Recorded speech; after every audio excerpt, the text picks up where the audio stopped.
Vous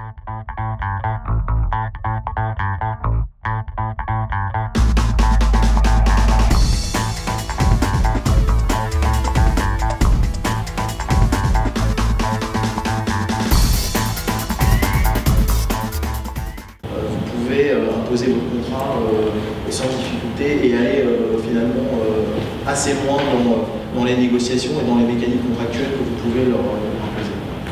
Les prestations, elles ont évolué, les pratiques contractuelles ont évolué sur le marché. Et en fait, souvent les acheteurs, ou même les entreprises de manière générale, se sont protégées alors qu'elles ne le sont pas réellement.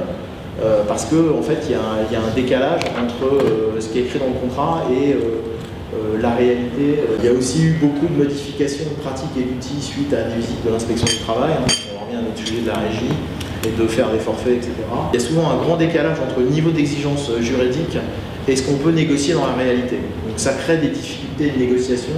En principe, en 5-6 rounds de négociation, on doit y arriver si le contrat était bien rédigé. Parce qu'en fait, ce qu'on négocie, c'est là où je dis qu'on négocie en même temps du juridique, du technique et du financier.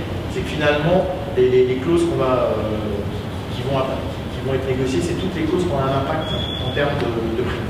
Donc les pénalités, le plafond de responsabilité, la durée du contrat, le revenu minimum garanti.